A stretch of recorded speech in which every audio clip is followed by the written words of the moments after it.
Okay, here we go. Stand by. 3, 2, 1, action.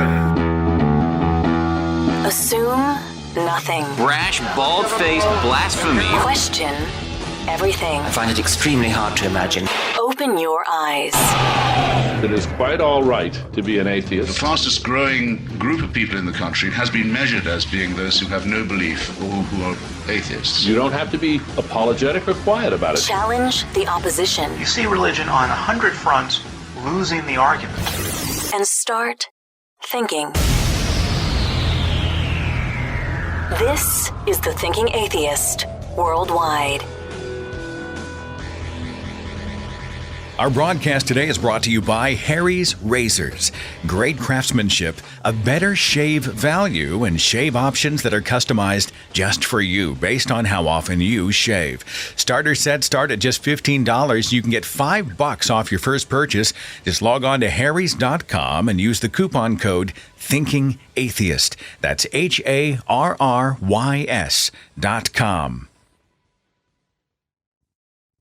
Just FYI, I've got my feelers out for graphics artists, motion graphics artists specifically, who might be interested in freelancing for The Thinking Atheist, for YouTube videos and the main website. I used to do a lot of video production for The Thinking Atheist, and these days I find myself without enough hours in the day. I mean, I'm just unable to get in there and spend all this time compositing and keyframing and putting together these complex animated pieces. And I miss having them as part of the website and YouTube page. They've always been fun to write and fun to do. But I'm coming to the point now where it's going to have to be collaborative if that's going to continue. The radio show alone and the speaking tour, the travel alone, makes it nearly impossible to stay in the editing room for the time that these videos require.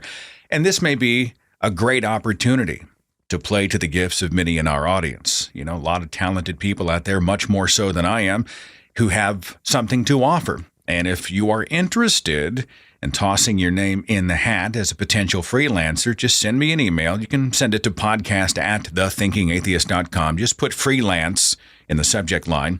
And then a demo, a link, give me something so I can take a look at the style of work that you do and the quality of work that you do. And I'm going to take some of the best ones and start a dialogue about what might be possible. Now, I'm not sure how all this is going to play out, but it's obvious I've come to the point where I'm going to have to duplicate myself to a degree to be able to produce the level of content that I really want to for this audience. Many people have said they missed the videos.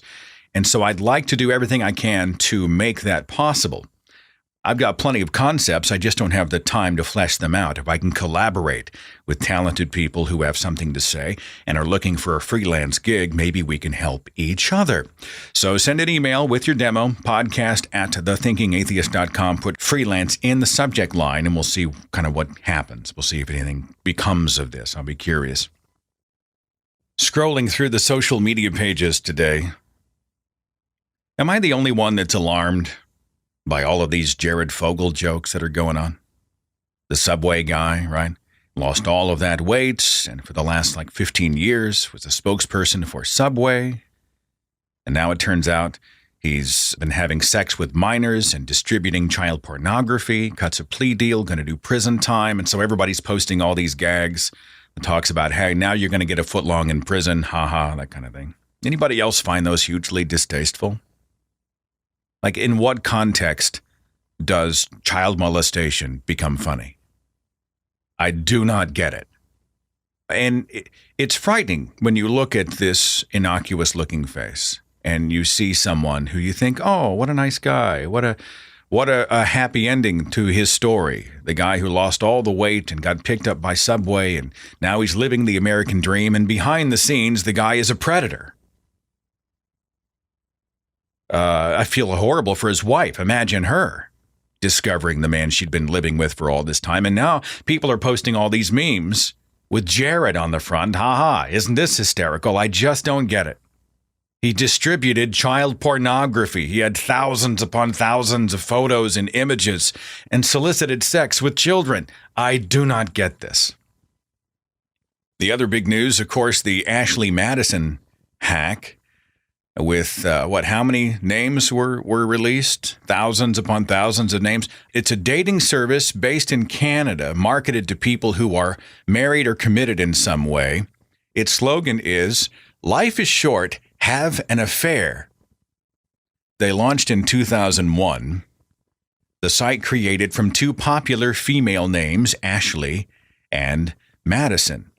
And I guess they're really popular. People are hooking up all over. Well, hackers jump in and they get access to private data, names, addresses, fantasies, credit card information, and over the last several weeks have posted this stuff everywhere. So everybody's latching onto the stories about these moral majority types who've been out banging the drum, if you'll pardon the expression, about sexual morality, and it turns out they had secretly had an Ashley Madison account. But there's a dark side to this hack, a much darker side that Faisal Saeed Al-Mutar brought up on his Facebook page just a few days ago, and I thought it bore mention here. There's something about the release of information for people who live in countries and cultures where adultery carries a death sentence.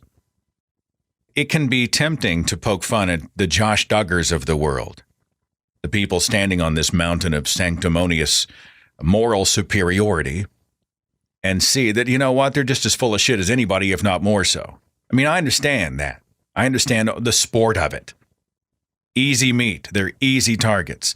But if you're talking about people in, Saudi Arabia who signed up for an Ashley Madison account and that information goes public, now they face potential execution. I hadn't really thought about it in that context until I saw Faisal's post and I realized, oh, wait a minute.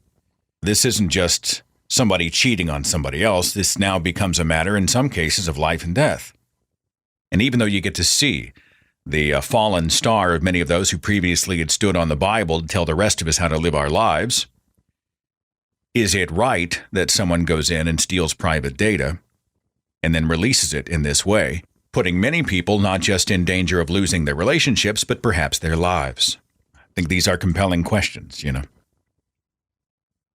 Ashley Madison just sounds like shoes. Where'd you get your shoes? Oh, Ashley Madison. Oh, they're darling. Yeah, that's what it sounds like. What else is happening? I was mentioned in a blog article recently. Michael Camp had an article called 3 Ways That Atheists Are Good for Christianity. I found this title intriguing, so I checked out the blog. To most people, the title seems contradictory. Aren't atheists rebelling against God and leading people astray? For the most part, no. One of our discoveries in our group's research is that most atheists, or their cousins agnostics, which is a misstatement, by the way, are good for people of faith because their honesty keeps us honest. They can help us learn to think for ourselves. Now, I'm going to stop right here and declare that I think this is a defensive posture around belief, as religious belief in the wake of science and reason has to become less literal, less fundamentalist. It has to drift more into kind of a cultural faith, a malleable, moldable faith that fits each individual kind of thing.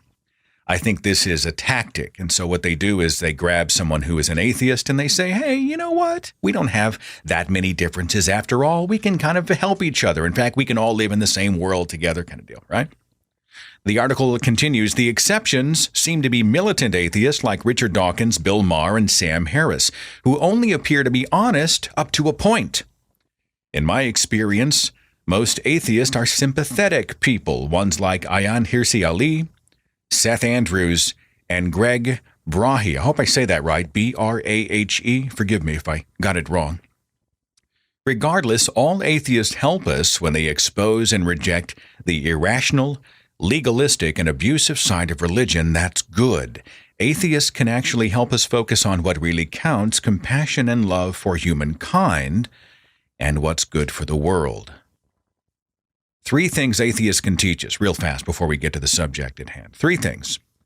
Number 1, how to be brutally and intellectually honest. 2, how to be a pragmatist with the Bible, not a literalist.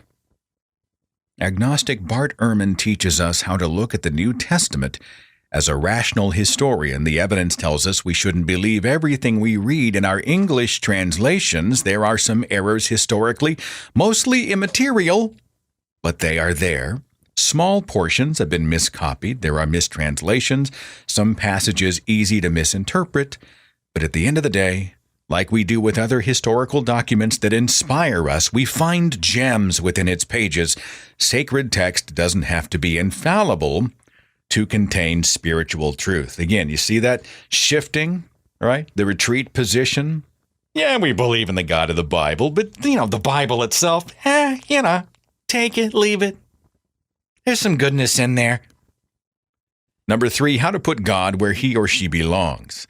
In other words, atheists teach us to take God outside religion and the church, which too often spiritually abuse people. They promote doing good for its own sake. That's humanism, by the way.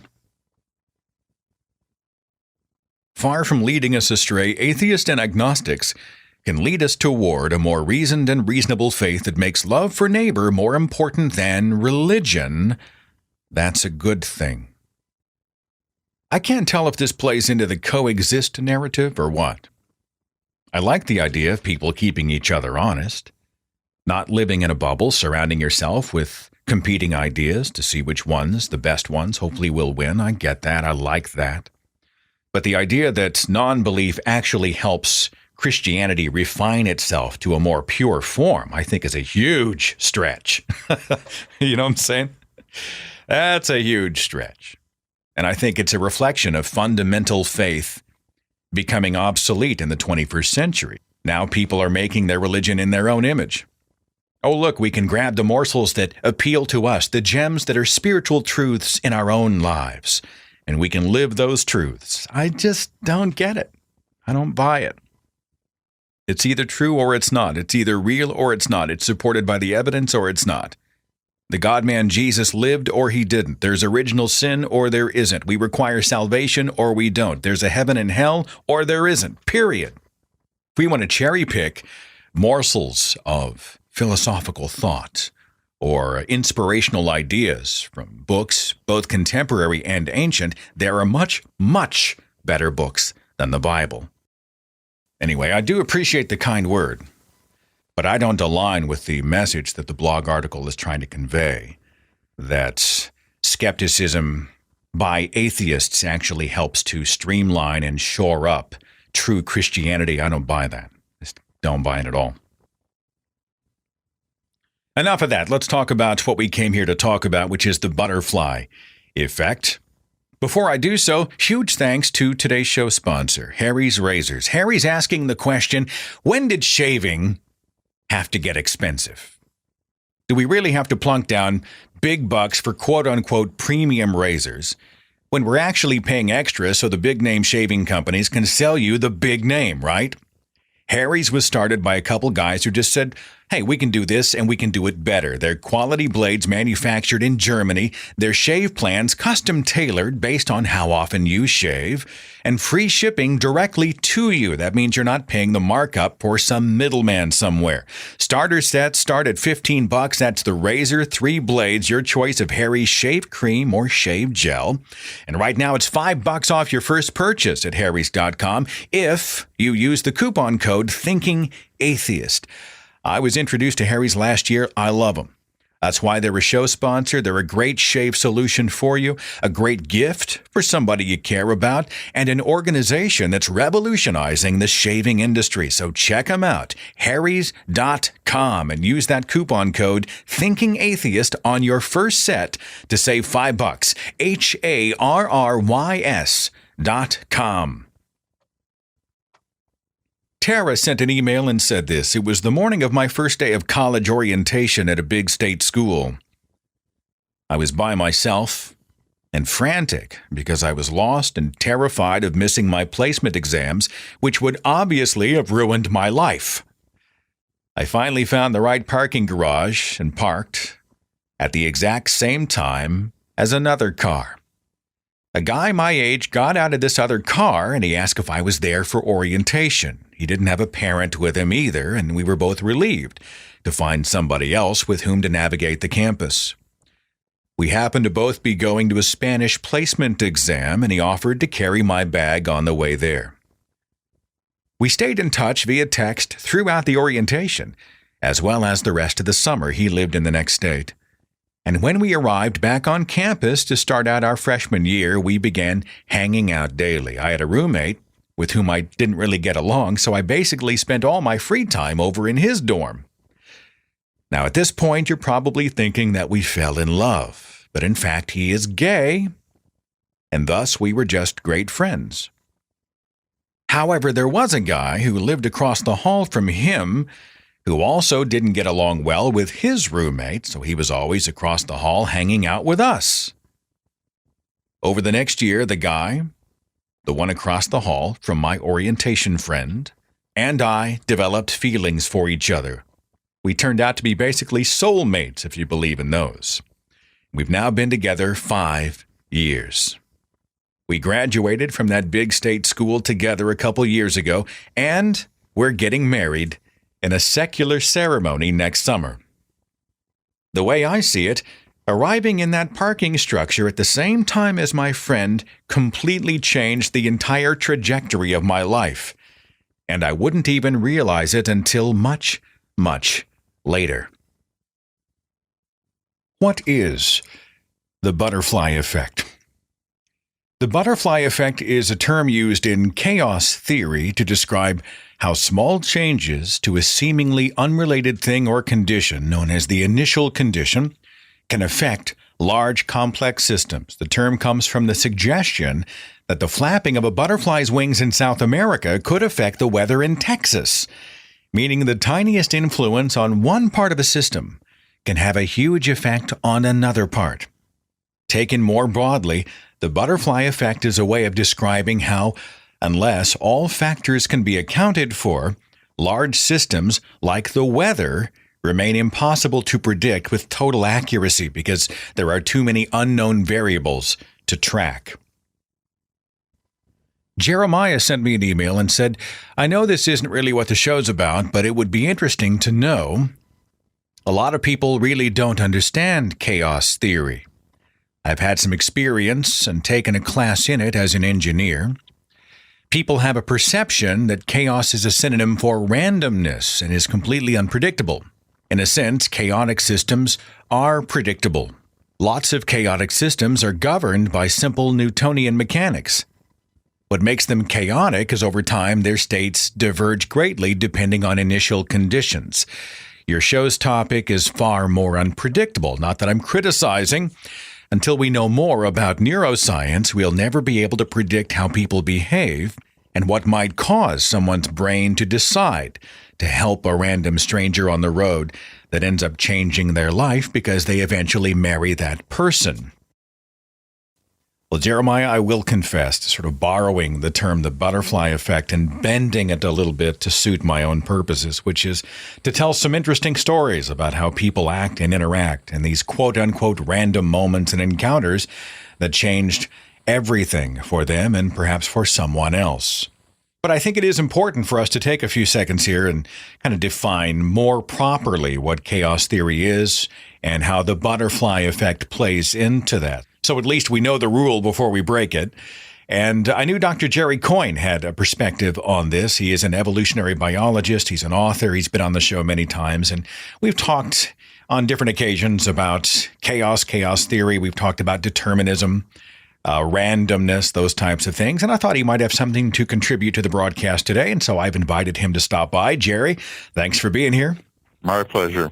So I know you've got a perspective on chaos theory. The challenge I have as a host, Jerry, is that I want to address the science of it without melting everybody's brain or boring them to tears or overwhelming them with data. So to take this very complex concept and to make it palatable for the audience and for myself is a little bit of a challenge. So give me kind of a primer. From your perspective, what are we talking about when we talk about chaos and chaos theory?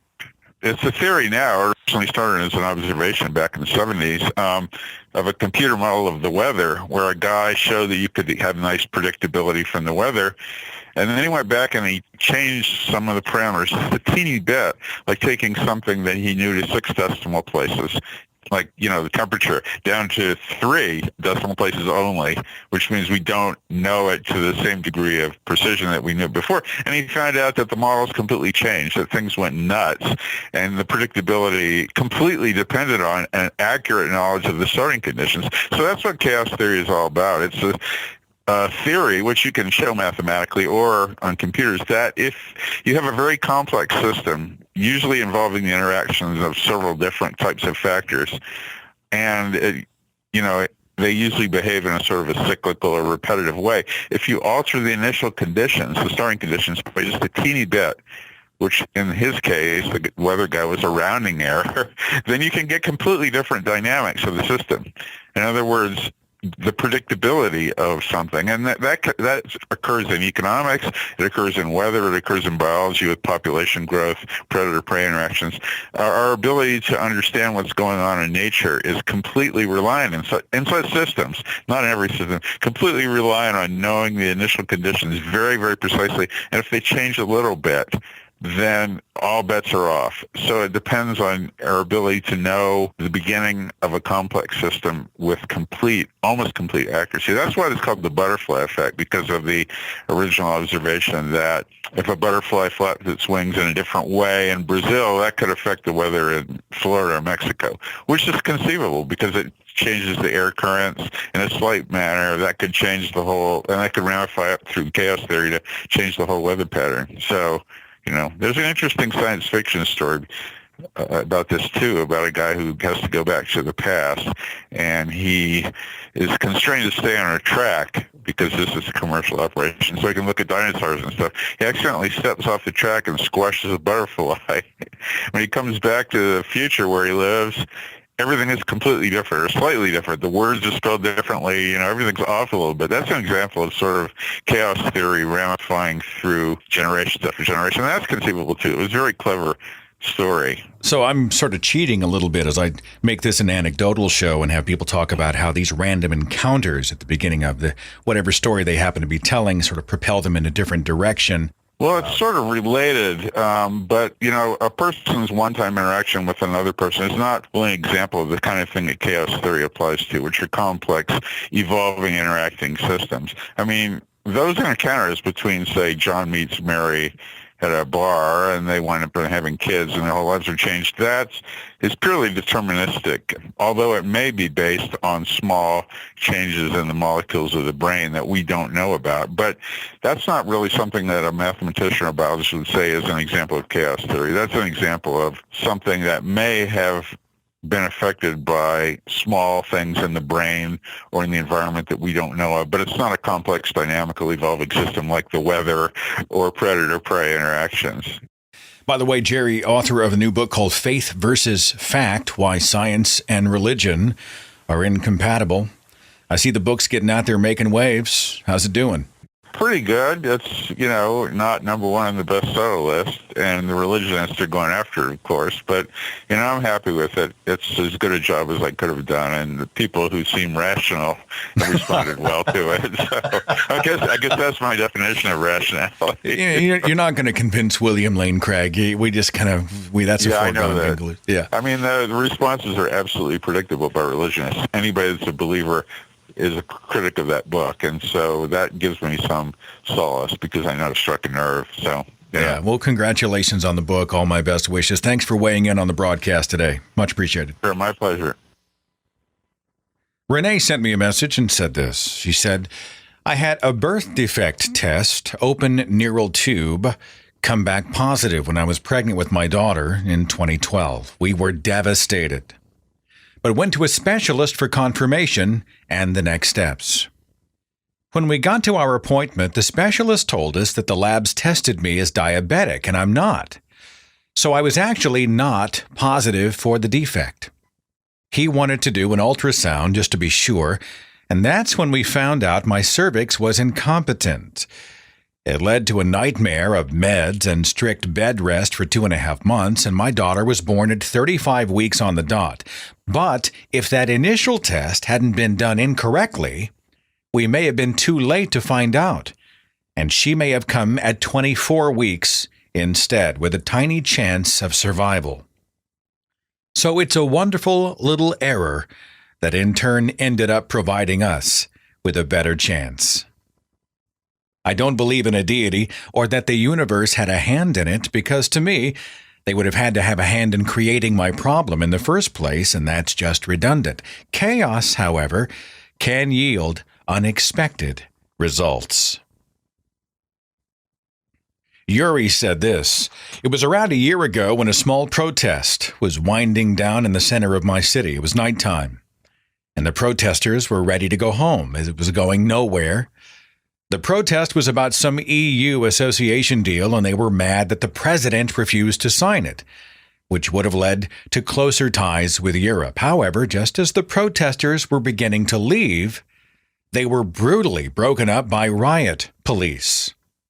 No one died or anything like that, but the next day, this small demonstration, which would have evaporated without that incident, got a real boost because of it, and now the entire Independence Square was flooded with people. More and more kept coming. Politicians and businesses joined in soon after. Soon forts and tents began to appear. It was now winter, and people used the abundant snow to put it in cement bags and build large walls around the square, complete with tires, wood, and anything else they could find. The entire place now looked like Lord of the Rings, with a large sea of people encased in a sort of fortress, dwarfing anything similar like a football match. This was on a much grander scale. The riot police attempted several times to break it up, but all failed. And then one day they decided to use bullets.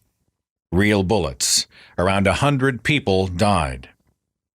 This was the tipping point. The president was forced to flee the country, and soon the opposition, which was now leading the protest, took over. But this was just the start. Soon the country began to divide, and war broke out. Planes were shot down, including a civilian plane where around 400 people died. The casualties were mounting. This was taking its toll, and the company I work for opened a branch in a neighboring country, which is now where I'm at, all because one night some police officers made a bad decision and were too heavy-handed with a few protesters. My country is Ukraine." Yuri, thanks so much for sharing your story. Area code 203, you're on the Thinking Atheist Radio podcast. Who's this? This is Kaya. Kaya, we're talking about the butterfly effect on the broadcast today. You have a story for us? Yeah, I was taking a medical assistant course, and I openly criticized the nursing program director's online portion of the course, which was not wise, but I went and did it. Of course, I went and did it. So she formed a grudge against me, and she ended up kicking me out of the course just at the externship, just as we were about to graduate. There was something about the curriculum that you disagreed with, and so you took it public? Yeah, it was incompetent, basically. It was an online course. It was a short online course, and I pointed out where it was kind of incompetent. All right, so you called your instructor essentially incompetent, and your instructor ended up kicking you out of the course. All right, I'm there. Yeah, pretty much. Yep. All right. What else? Yep. And so because of that, I had already been putting my career as a CNA on hold to have time for the course, and I put the course on a credit card, $8,500, and because I wasn't having work, I was banking on graduating the course and getting a job, which now wasn't going to happen. So I took what money I had. The rent was coming up, another lease, so I had to sign another lease, and that was coming up. And I said, this isn't going to happen. So I took what money I had and put it into a storage unit and a membership at the local fitness club, and got an address, mailing address, and urban camped for about 4 months. Now, when you say you were urban camping, what does that mean? Yep. That means living in your van. So you didn't have a home. Your vehicle became your home. Yep. And wherever you parked, you slept, and every day your home was in a different place kind of thing, or what? Yeah, yeah. So essentially the medical course doesn't work out, and you then pinball away from graduating, and you're living in your vehicle, and then what happens? So I was hanging out at McDonald's at all hours because I wasn't employed and I was just in a state of shock pretty much. And I met these guys, father and son, and they said, here, give a ride to this guy. He needs a ride to this other town to get his stuff. So I said, okay. And so I gave him a ride and we got to talking. And he was also homeless, but he had just come back from California and had nothing, nobody and nothing. He was sleeping on the floor of a bathroom at a gas station. And I'm like, oh, my God, you know. And he seemed like a nice guy, and these other guys knew him, so I took a chance. I let him stay in the van that night, you know, in the front. And one thing led to another. We talked, and we got to know each other, and we solved our homelessness problem by getting a place together, and we got married. And we've been together 4 years now. You married the guy who slept in the front seat of your van? Yeah, I did. I got stuck on something, Kaya. Can I ask you about it? Absolutely. So you had no job. You hadn't finished the education because they kicked you out. Right. You were living in your van. Right. But you bought a fitness membership? It's a $10 a month thing from Planet Fitness. It's $10 a month. Just to get you out of the van to have a place to go kind of thing? No, to get showers. Oh my God, you didn't have a place to clean up, so you bought a fitness membership so you could access their locker areas and their sinks, bathrooms, and showers. Yeah. That's wild. Yeah. So it's amazing to watch this series of events unfold, and you look at your life now. A few years ago, would you have seen yourself as married and in this particular moment and point in your life? No, not at all. Not whatsoever. You doing all right? Awesome. I am very, very happy with my guy, you know, and my life. Absolutely. Well, Kaya, thanks for sharing your story on the broadcast today. I wish you and your new hubby a long and happy life together, okay? Okay, thank you.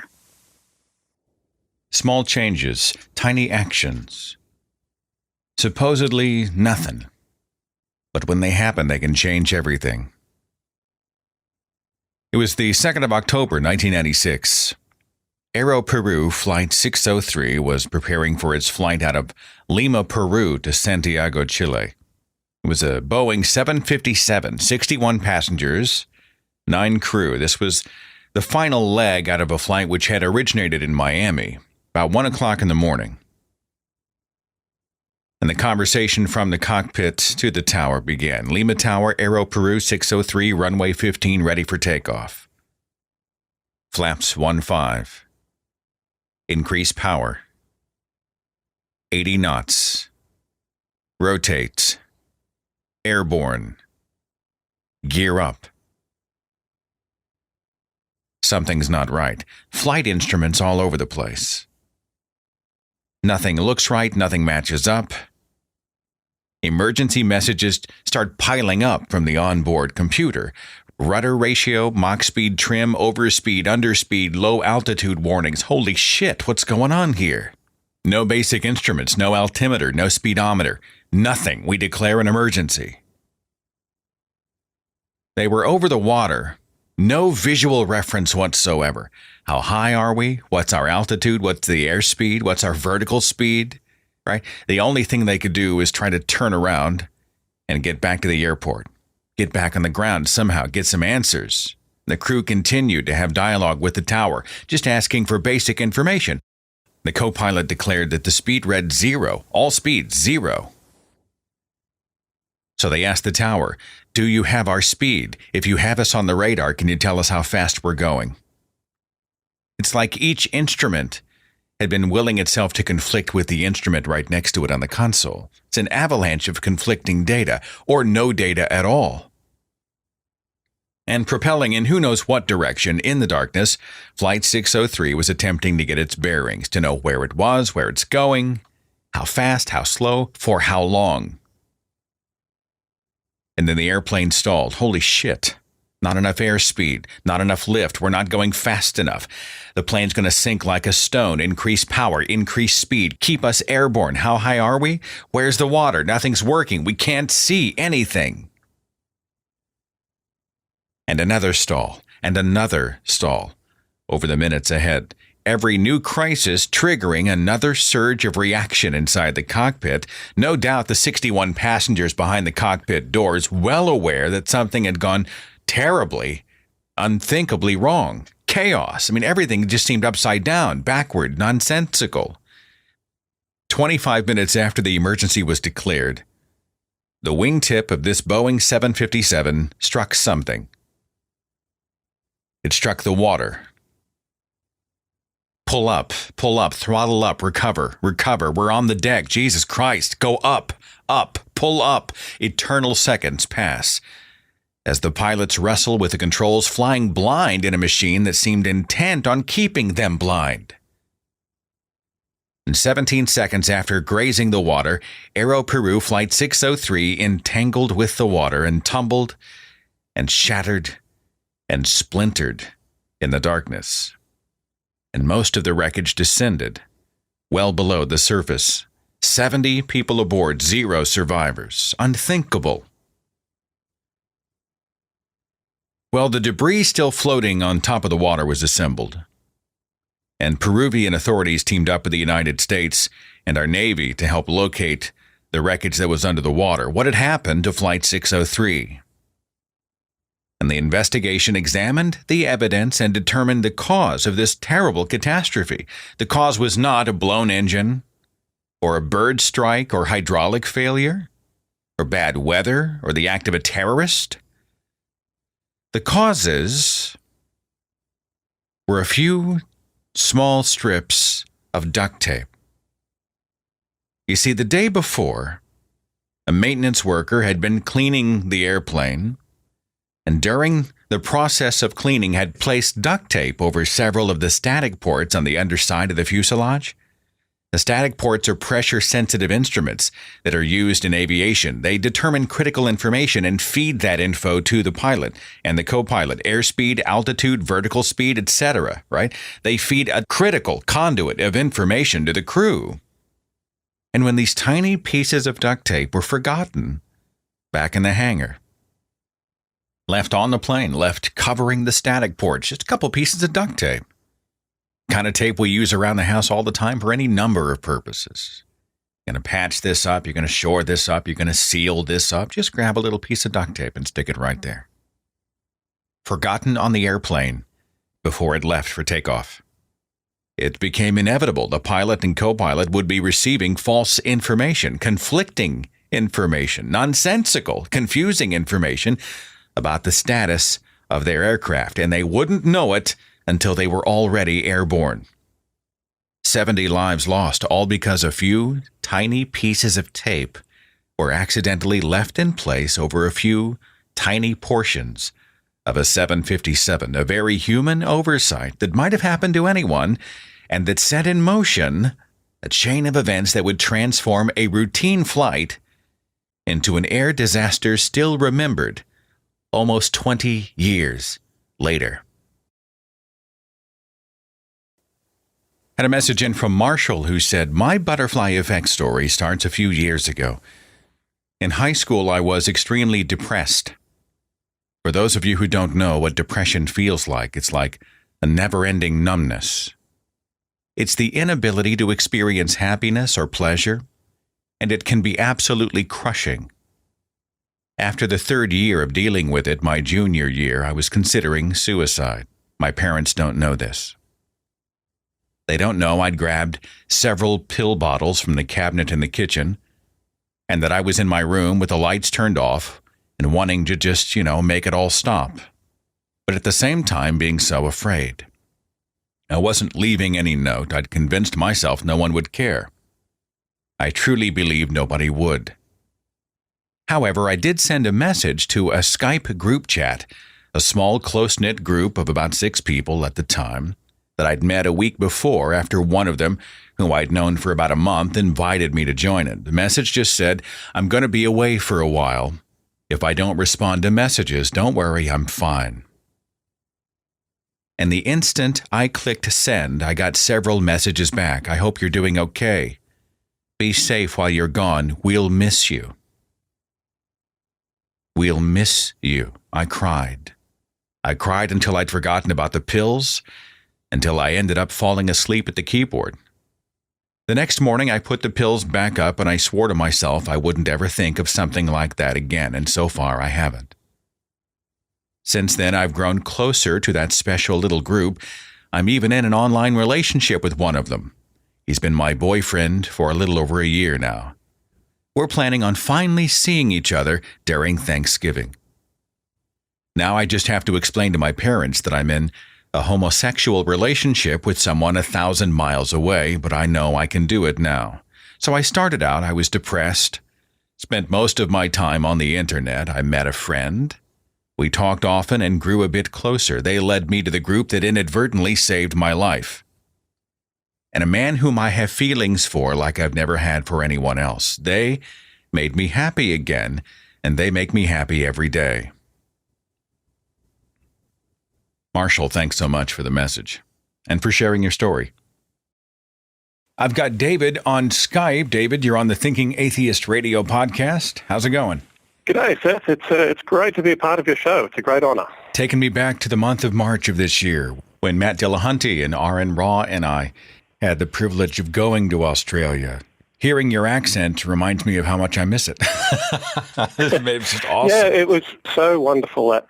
I remember listening to the Unholy Trinity shows last year on the podcast, and I was thinking way back then, oh, gee, I'd love to get to one of these. And then you brought it all the way out to us, and it was great. It was great to see Joshua. It took you to some great places in Australia when you were here in Brisbane. We're talking about the butterfly effect. What do you have for the broadcast today? Yeah, well, the butterfly effect, tiny events that can change your life. For me, I think a washing machine breaking down at just the right time probably saved my life. Tell me the story. Well, back in 1972, I was about 6 months old, a little baby, and one evening my parents were driving home to our farm in outback Australia. They had just attended a big party in Moree, a small country town. And big events like this out in the bush, they're more than just an excuse for a few drinks. They're the social media of the day. They're an important way for young, isolated farming folks to get together a few times a year. As you discovered, Seth, Australia's as big as the USA, but it's very sparsely populated. So getting together is important when you live out in the bush. Anyway, before the party, my parents, they'd left me at my grandparents' house. And my grandparents had retired to a small house in town, and I was the first grandchild, so they loved having a baby boy there.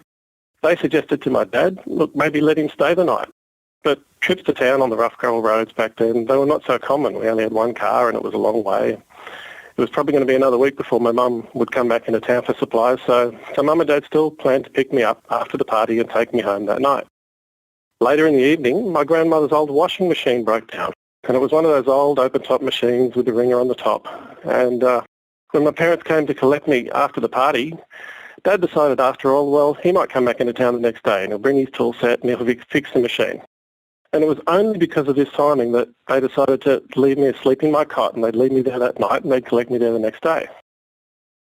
So driving home, Mum and Dad, they were almost home after a long drive and probably less than a mile from the homestead, and a large kangaroo hops out from the scrub onto the road right in front of the car.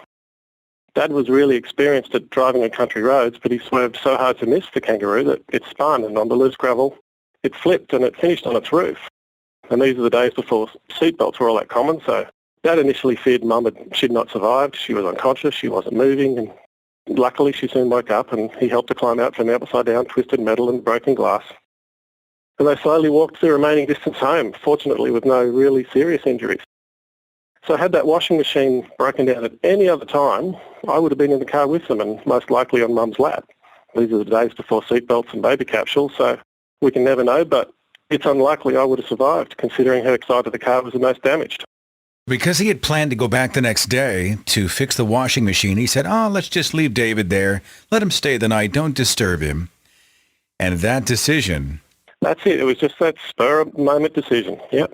Mum would often remark that, Mum would often say years later that maybe there was some divine intervention in the timing of that broken washing machine. And I can't help but think that it would have been far simpler for an omnipotent being to make that kangaroo jump 2 seconds sooner or 2 seconds later and prevent the whole accident and maybe save a struggling farming family a written-off car in the process. But I guess he moves in mysterious ways, eh?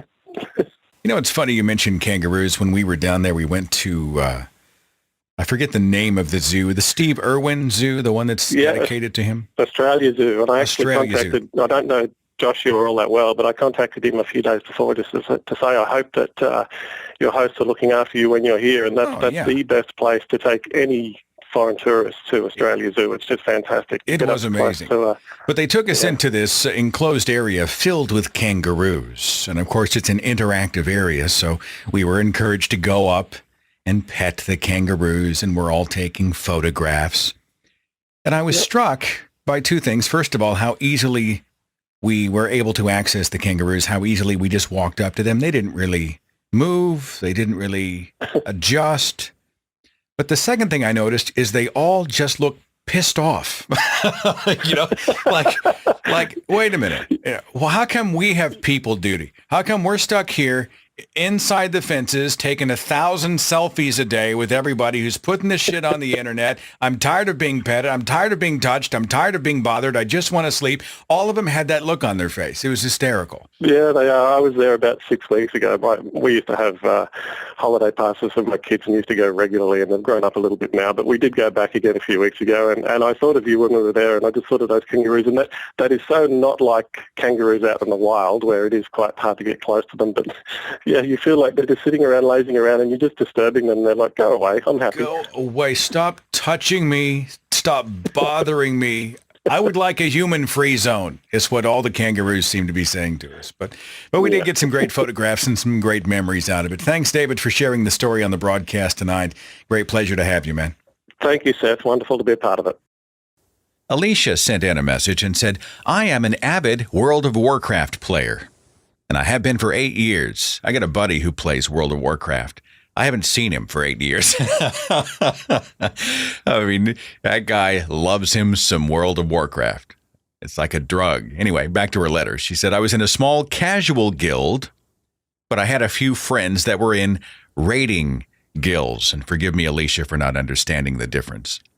One of them asked me to heal a new member and real-life friend through some dungeons. I agreed, and I went about healing. That decision changed my life. The new person and I hit it off. He and I talked for hours. We hit it off right away. We talked in and out of World of Warcraft as well as on the phone. He is now 6 years later my husband. We married in 2011, but the simple choice to heal a dungeon has done more than simply introduce me to my husband. The relationship helped me to reconcile with my ex prior to his death, encouraged me to seek counseling for my severe clinical depression, and helped me move out of the rural town I've been stuck in by circumstance and go to the country I've always loved and adored, Canada. Thank you for your time. Alicia, a now very happy atheist. Thanks for sending the message. Alicia, greatly appreciated. Area code 540, you're on the Thinking Atheist radio podcast. Who's this? This is Kayla. Kayla, thanks for calling the broadcast. Let's talk about the butterfly effect. What do you have for us today? Well, Seth, anytime that this topic comes up, I think of a day way back in September of 2001 when I had a moment that was seemingly really not important at the time, and then later kind of became just one of those singular moments that really sticks out to me. And I was actually sitting in ninth grade world geography, and it was a brand new school, and I just moved there from a very small town, and I was having a little bit of trouble adjusting, and I was really lonely. And it was my last class of the day, and the girl in front of me actually turned around, and she looked at me, and she said, "Hey, did you do the homework?" And me, I was the daughter of a teacher, and a teacher who had become a soldier, and it was completely unthinkable to me that I would not do my homework. So I just said yes. And she said, "Can I see it?" And I knew that it was cheating, but I said yes anyway. And today, she's still my best friend. And I didn't realize how long or how much that moment was going to affect me until a lot later. I was raised as an independent fundamentalist Baptist, and in the days prior to September 11th, 2001, the religion that everyone I had ever seen preached against was Catholicism. And again, I'd heard that Catholics weren't real Christians, that they worshipped idols, Mother Mary, and the saints. I learned that they were most likely going to hell. And one particularly inventive pastor that I knew actually believed that the Pope would be the head of the one world church that would be formed by the Antichrist at the end of days. And we heard about what's wrong with so many other denominations too, Lutherans and Pentecostals and everybody. But it's always fun to watch one denomination talk about how all of the other denominations or faiths are misguided, misled, or part of the end time scenario. It's just scary. I know, right? It was really interesting to see, especially coming out of it now and just seeing kind of how everyone was wrong. But none of them really seemed to take the same heat that Catholicism did. But your friend was Catholic, is that right? She was. It was one day we were talking about church, actually, because, I was a churchgoer. We were there every Sunday, twice a day at least, usually cleaned the church on Saturdays. We were there Wednesday nights, multiple times besides that, too, usually. And then I was telling her about my church stuff, and she said, I'm a Catholic. And I was like, what? How can she be a Catholic? She only has one head. I was pretty sure Catholics had two heads. And then, I'm telling you. And the biggest thing was that she seemed as Christian as I did, She didn't seem to have any weird beliefs or anything that seemed too out of the ordinary at first glance. And it could have just been because I was new at the school and she had, come through the middle school that fed into the high school, and she had lots of friends, and she was, integrating me into the school a little at a time. But all of a sudden, all the pastors that I had ever heard, I was wondering if they were right. And it was the first time that I can ever remember really questioning what I had heard from the pulpit. And that doubt never really went away. I was never really able to stop questioning what they said. And it was really the moment that there was no turning back from in a lot of ways, was meeting her that day, finding out she was Catholic, and realizing that maybe pastors didn't know everything. Maybe they were wrong sometimes. It's amazing being able to see your friend in 3 dimensions, to be able to see the goodness inside of her, and realizing that you had only seen Catholicism previously sort of in caricature. You'd been sold an idea of what Catholics are, what they're like. Mostly they're just people, right, living an inherited faith. Was your friend a devout Catholic? She was not. They were very much, I guess, cultural Catholics, you would think. They went to Mass, maybe once a month, definitely on the holidays. But other than that, it really wasn't that different. So now the chain of events kicks in where you're starting to become skeptical about all faiths. And what do you call yourself now? I am an atheist, pretty firmly, actually. That was just, from that moment, I went on to question, were they right about homosexuality? Were they right about evolution? Because that was something that we had entire series of pastors giving apologetics arguments so that we could counter evolution in our school classes. This was an activity we did in our teen groups and things. And, my pro-choice stance came from being able to question them on abortion and the morality of it, and whether we should get involved in women's medical decisions and things like that. And just little by little, the ability to question that I learned from, being shown that they were wrong about this one thing, just led to questioning pretty much everything. May I ask your friend's first name? Jay. If you hadn't bumped into Jay, if you guys hadn't shared homework all those years ago, it's likely you may not have ended up where you are today, huh? It's very likely. I don't remember ever questioning before that. Even if I did question, I was able to squelch it, to push it down, and to tell myself that it was more important to be faithful than to question. When I was confronted with this person that, I had truly started to like and to care about at that point, even though I didn't know how important she would be to me years and years later, it was difficult to accept that they were right about her. And it was difficult to believe, honestly, for me at the time, that someone so kind and so caring, who had taken such good care of me when I was at a vulnerable point, could be going to hell. That was a big point for me that led to a lot of discussions with my youth pastors, actually, over the years, and just not very many satisfactory answers. I think that's in many ways why many fundamentalist homes discourage their children from interacting. It's not even, let's go out and be a shining light in a dark world, but they cordon them off. They build a wall around them. I think they're terrified that interacting with people of differing beliefs, different mindsets, different views will change the minds, the mindsets, the attitudes of their children. And so to reinforce that, they just sort of build a wall around them. I think this explains most religious homeschools, where they're genuinely terrified that you might see someone else in 3 dimensions, and really terrified you might actually like them and perhaps empathize and be curious about them, you know. Definitely. Kayla, you in a good place in your life today? I am. I'm probably better than ever, honestly. Good for you. Well, thanks for sharing your butterfly effect story on the radio. That's good stuff. We're not endorsing the sharing of homework, people. All right, we're not saying you should cheat on the homework. We're saying this just kind of happened. All right, we'll leave it at that. And Catholics don't have 2 heads. We also have established that fact. Kayla, thanks for listening. Thanks for being a part of the broadcast. Thank you, Seth. Will sent a message and said, for me, it would probably be when my biology teacher told my class there was a debate between Bill Nye and Ken Ham on creation. And if we turned in a reaction, we could get extra credit. At the time, I was getting a D in his class, and I decided to take up his offer. My knowledge of Bill Nye was so little before the debate, I asked my friend if he was a creationist or an evolutionist. But I can honestly say that that debate is the reason I am now an atheist. If my biology teacher hadn't told us about it, I may still be a Christian. Will, I'm hungry for details in this story, man. Were you part of a Christian school environment?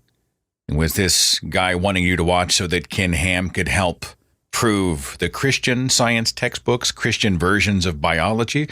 Or were you a Christian in a public school environment? It seems an odd extra credit assignment for a teacher to give out. Hey, watch this debate between Bill Nye and Ken Ham.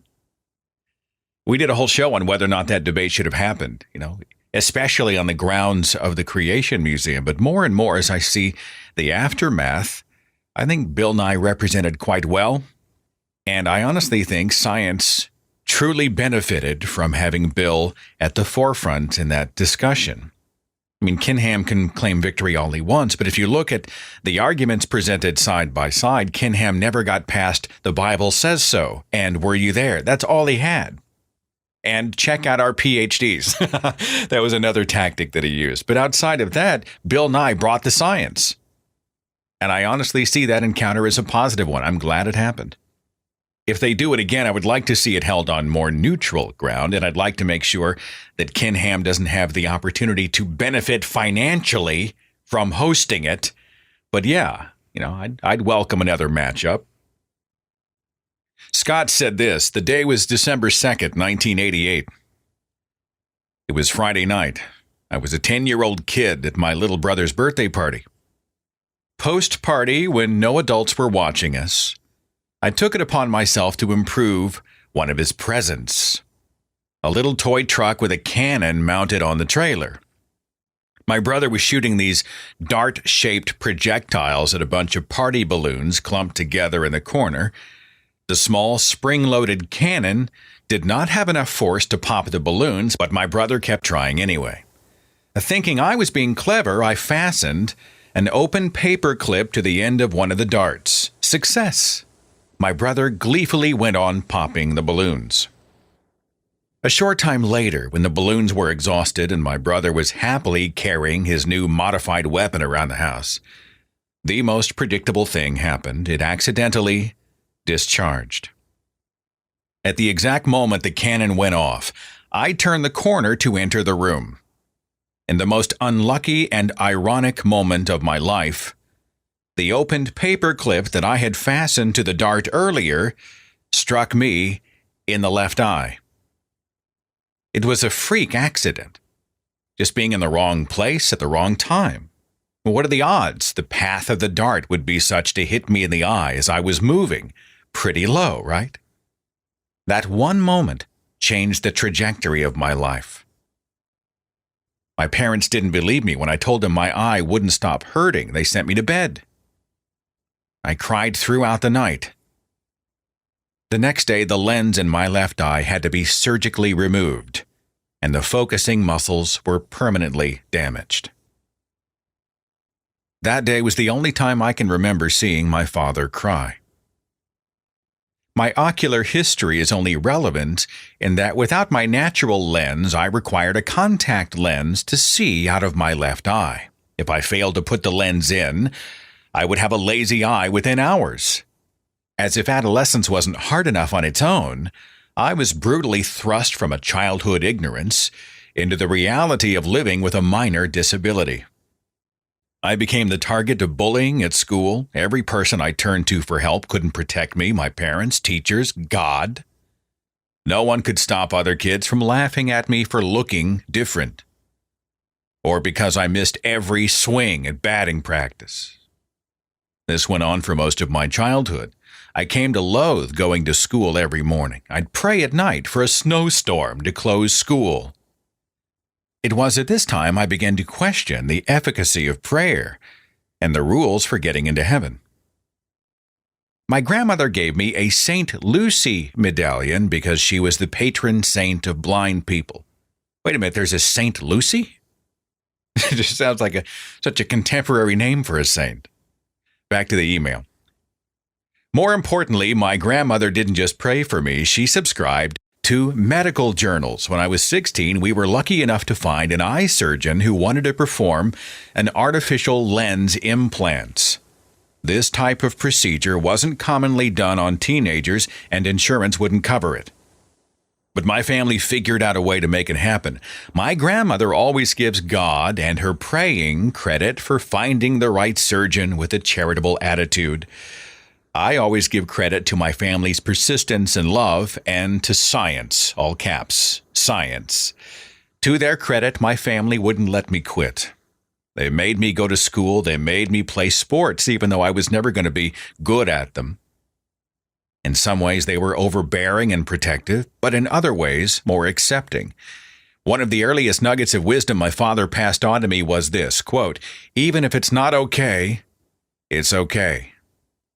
He held to his own advice. When I told my family I didn't believe anymore, instead of trying to reinforce indoctrination techniques, they accepted me and let me find my own worldview. My left eye has pretty decent vision today. I emerged from that part of my life not just a physically changed person, treated as an outcast for being different and finding no respite in religion, helped me literally outgrow Catholicism at a young age. Loving to play sports but never getting physically better at them led my interest to science and math. I left my faith behind in the gentle and progressive manner that children outgrow Santa Claus. After graduating high school, I left my small town to study engineering at a big school. I became fascinated by computers and this new thing called the internet. I grew up to be open-minded to new ideas and tolerant of things that are different. But more importantly, I finally come around on liking Christmas stories, quote, "You'll shoot your eye out, and it's all fun and games until someone loses an eye" jokes. I think that all I am today can be traced back to that one defining moment. Keep up the great work with the show, Scott. Scott, thanks for sharing, man. Appreciate it. I've got Judy on Skype. Judy, you're on the Thinking Atheist radio podcast. How's it going? Steph. Oh, it's going fine. Well, let's talk about the butterfly effect in the context of small things making a big difference. You got a story? Oh, I have a good story. I used to be a school teacher, and I taught 8th grade and I taught high school. A student sought me out years after. I was even at a different school, but she found me because she wanted to thank me. Apparently, there's something I did that I didn't realize at the time was going to impact anybody's life. But it's definitely a butterfly effect. Oh my gosh, it changed her entire life, she told me, and she had to find me and tell me this. In the 8th grade, I was teaching math, and she was sitting back. It was about 5 minutes before the bell was going to ring, and the lesson was over, and I was letting students come up and kind of mill around and ask me questions about the homework and so forth. There were maybe 4 or 5 students up at the front of the room, and I wanted to get to all of the students before the bell rang, and so I saw this girl at her desk packing up her stuff, her books, putting everything together. And she got out what looked like a pink hall pass, so that she could leave early. And she came up and she was holding the pink hall pass out toward me for me to check. You're supposed to check for signature and so forth. And I didn't want to disrupt the students who were asking questions. So I just kind of waved her off and kind of indicated, go toward the door. You're fine. Just leave. And she stood there. She kept holding out the pink hall pass and she said, don't you want to check it?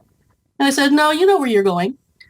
And so she left the room, and that's the end of anything I knew. But she told me these years later that she had a profound experience walking down the hallway that changed her entire life.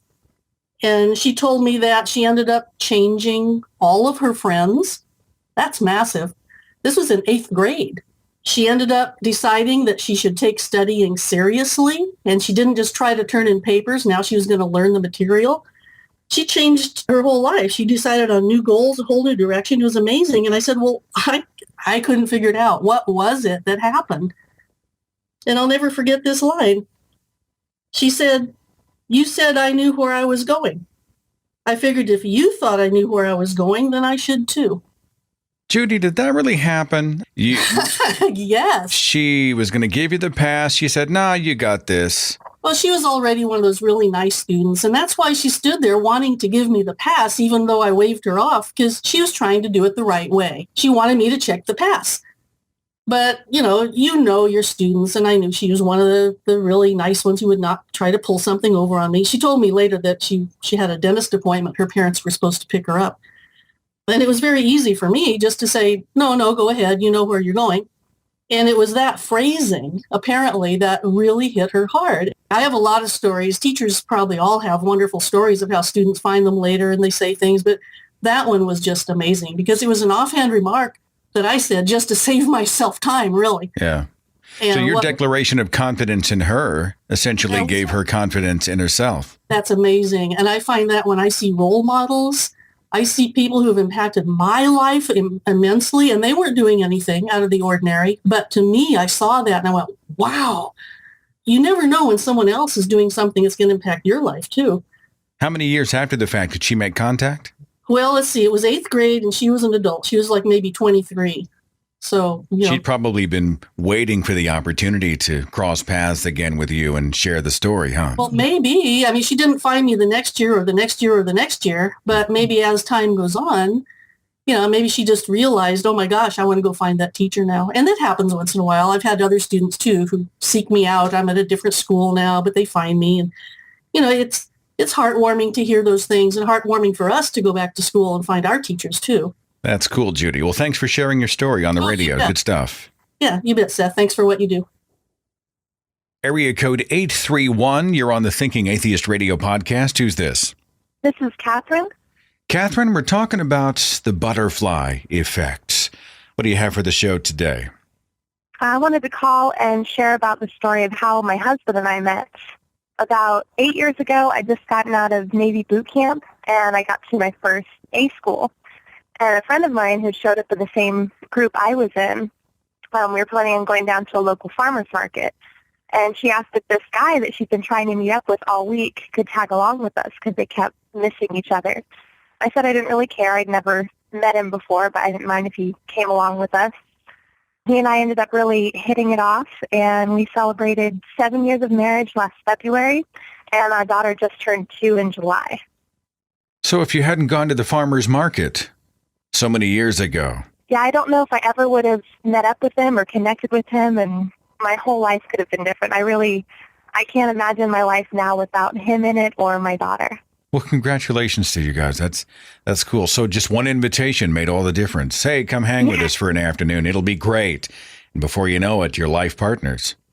Oh, completely. It made a huge difference in my life. We actually sat down a few years later, and just out of curiosity, we wanted to see what other little things led to that moment of us meeting. And it started back when he first decided to enlist, and he was at the military entrance processing station.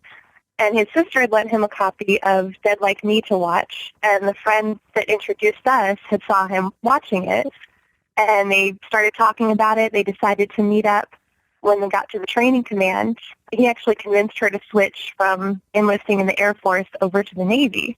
And because she switched over to the Navy, she and I were in the same group at the same time when we arrived, and all of that led up to the moment that he tagged along, and the rest is history. All of these tiny gears in the machine, right? You have no idea how it's going to affect the other way down the road. Are you still in the military, or did you move on? I actually got out the year before my daughter was born, and he's still in. He's actually deployed right now. For how long? 6 months this time. That's got to be tough. You know, he's overseas, I'm guessing, or what? Yeah, he's over in Japan. All right. Well, I mean, let's just say he happened upon the show link and was listening to the broadcast from Japan. You want to just say hi or something? Yeah, I'd love to say hi, Jay. I love you. We are so proud of what you're doing over there, and we can't wait for you to come home. Catherine, you're awesome. Thanks for being a part of the broadcast, okay? Thank you. And Jay, you be safe over there, and we'll see you back here at home in 6 months minus a week, okay? The writer of my next email is also military, Air Force in this case. He said this: "The person I am today, the job I have, the family I love, and even my non-belief can all be the result of one phone call on a lazy Saturday morning in 1986. I grew up in a small town in southern New Hampshire. My mom was divorced twice, and even though I had older brothers, they were out of the house, and I was essentially an only child. Mom did what she could as a single parent to make ends meet. She worked all day and also tended bar at night. This left me on my own for the most part, with little or no parenting or supervision. I was barely making passing grades in school and had just lost my part-time job delivering pizza. I really had no plan or outlook for my future. But then something happened that would give me the opportunity to change my future, even though I didn't know it at the time. It was my senior year of high school in early spring. A Saturday like many other, I had no real plans that I can remember. I was supposed to go job hunting, but I talked myself out of that. I thought, nobody hires on the weekend. I'll make sure I go look on Monday. I was eating blueberry cereal that I'd squirreled away from last Halloween and watching Land of the Lost on our console TV when the phone rang. By the way, you just gave away your age. Loved me some Land of the Lost when I was growing up. I answered the phone expecting it to be my mom, telling me to get my ass out of the house and go look for a job, but instead it was Mike, one of my friends from school. He asked if I was doing anything at the moment, and I said, of course I was. I was very busy. And he said I was full of crap and I should go with him and Scott, another one of my friends, to the U.S. Air Force recruiter station in Portsmouth. After a long pause, I asked him why the hell would I want to do that? Well, he explained they were going to take the pre-entry exam for the Air Force. Mike and Scott were both in ROTC. They planned on following in their family tradition of being in the military. I still was not impressed. But they said, look, if I took the test with them, I would get free lunch. Then after, we could all go downtown, maybe check out one of the new underage clubs that had just opened. Well, he had me at free lunch, so I was on my way. Hell, I had nothing else to do except for look for another meaningless job, so I went with them. I breezed through the test, and I spent the rest of the day trying to talk to girls way out of my league. The end, or so I thought. Fast forward 2 years. My life was not looking great. I'd lost my job again. I couldn't make the rent on the apartment I was sharing. I was getting kicked out. My car was on its last few cylinders. I needed to do something. Then I remembered the test. The test. I ended up doing pretty well on it, but I wondered if it was still valid. I called the recruiter. 60 days later, I was reciting the oath of enlistment and off to basic training at Lackland Air Force Base, Texas. Leaving home was the best thing I could have done. When your perspective changes, you start to see things differently. The first thing I realized was that I wanted to be with my girlfriend. Being apart from Lisa hurt. If I hadn't left, I might not have stepped up so quickly. We got married, my first year of active duty, and this year marks our 29th anniversary. Along the way, we had 2 beautiful daughters who've grown up to be beautiful women I'm very proud of. I got to travel all over the world and experience other cultures and people. It wasn't just backwoods New England for me anymore. The people I served with and met along the way brought so many different ideas to the table, ideas I would have never been exposed to back home. The Air Force also made me value an education. I had a career now, and not only was I encouraged to go to college, it was free. I took classes when I could during my 20 years and retired with a degree in computer science. That's also something I would have never been able to do if I'd stayed home. Throughout this whole time, the travel, the education, there was a nagging, persistent question of religion and God. Wherever I traveled, there was always some version of it, but they were all different. They couldn't all be correct, could they? Even growing up, I never really completely bought it, and these new experiences opened my eyes. I made it a little hobby of mine and did some research. I even took some college courses on my own. Then, after my research and several discussions with religious friends, I came to the conclusion it was all bullshit. I was an atheist. So much time wasted finding the truth, but I wouldn't have even started to search if I had stayed home.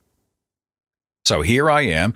I'm now one of the top in my field in a career I enjoy. I've got a loving family I cherish. I'm firmly grounded in truth and directing that focus to become more of an activist for secular humanism. The future is bright, and I owe all of this to one phone call on a lazy Saturday morning 30 years ago. How cool is that? The email is unsigned, but thank you so much for sending it and sharing your story for the broadcast today. Much appreciated. You know, it's funny, when I was a believer, I would have chalked all this up to divine destiny. The great interventionist up there in the sky would have been arranging things so that I would have been at the certain place at a certain time. I would have sat in a certain seat next to a certain person and had an encounter with someone who would change everything. I would have walked in the building at this exact moment. I would have turned this corner. I would have done this thing, taken this trip. I would have had this moment in my life set up in advance by the divine architect above, right? We believed in divine destiny. It's all part of God's master plan. And of course now, as a non-believer in deities, I don't believe in divine destiny. I don't believe in fate, quote-unquote fate. I see us as physical bodies operating in a physical universe, acting and reacting. But I find it fascinating to be able to see how these tiny moments in our lives, the supposedly meaningless moments, the stuff that didn't really matter, actually did matter in a big way. And in many cases, changed the trajectory of people's lives. I was shocked at how many people had falling in love stories. I had way more than I could ever share on the radio tonight. I mean, tons of people talking about how they bumped into their future life partners and spouses, and they've been together for freaking ever. If they hadn't done this or been here or met this person or done this thing, it would have never happened. Who knows where they'd be? That kind of stuff fascinates me. Hell, I got a story like that myself. Played tennis at a facility that's about 5 miles down the road years ago. They knew I would play anywhere, anybody, anytime. I just wanted court time. So they would always call me when people didn't show up. And this happens from time to time. You schedule a doubles match and somebody just doesn't show. They don't get the message. They forget. And so there's a hole in the lineup, and they call somebody like me. They go, "Hey, Seth, we need somebody. Can you come out and play?" "Okay, no problem. I'll be right there." So I end up as the 4th person in a doubles lineup on court 5, and the person I played doubles with on that evening, years ago, was Natalie. We got married on August 1st of last year. Now, if I hadn't been called to fill in that night, chances are we would have never met. There's hundreds of people who play out there. We might have met, but in a different capacity. We'd have never really had a chance to even say hi. Our lives might be totally different today. That kind of stuff does fascinate me. Many of the stories we got in were from people who said, "Oh, I bumped into someone and we fell in love, and then they ruined my life." I had several of those come in, and they were dark stories. So dark, in fact, that I elected not to use them for the show. Just too much abuse, too dark, too many gory details in there that I just didn't feel that I wanted to use them for this particular show. But they do provide examples of the fact that, not every encounter is a positive one. Many of them change your life for the worse. They're negative encounters. You don't even realize it at the time, but it would have been better if you hadn't ever bumped into this person. Yeah, those stories do exist. But I hope that this sort of casual exploration of some random stories of people just like us acting and reacting in the real world has been an entertaining broadcast for you. Thanks so much for listening to it. I have something coming up next week I'm excited about. I'm going to be talking to a woman named Greta Vosper. She's a reverend for the United Church of Canada.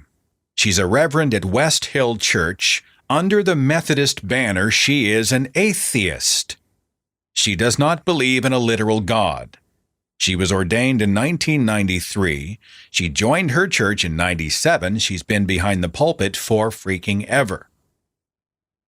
But lately, her atheism has come to light, and it looks like the United Church of Canada is working to force her out of the pulpit. Well, I'm curious about this woman and her story. How does an atheist lock into a Methodist ministry? What's the congregation have to say about all of this? Do you want to stay in a church that may not want you? And what's going to happen next? Well, Greta Vosper is going to join me on the radio to talk about who she is, why she is, and what's happening up there in Canada. So stay tuned for that one coming up in just a few days. Thank you again for listening to the show. Our broadcast brought to you by Harry's Razors. It's a better shave value and starter sets at only $15 with $5 off your very first purchase. All you have to do is go to harrys.com and lock in that coupon code Thinking Atheist. That's HARRYS.com. And I'll see you next week. Follow The Thinking Atheist on Facebook and Twitter. Watch dozens of original videos on the Thinking Atheist YouTube channel. And visit our website for resources, links, contact information, the editor's blog, and more. thethinkingatheist.com.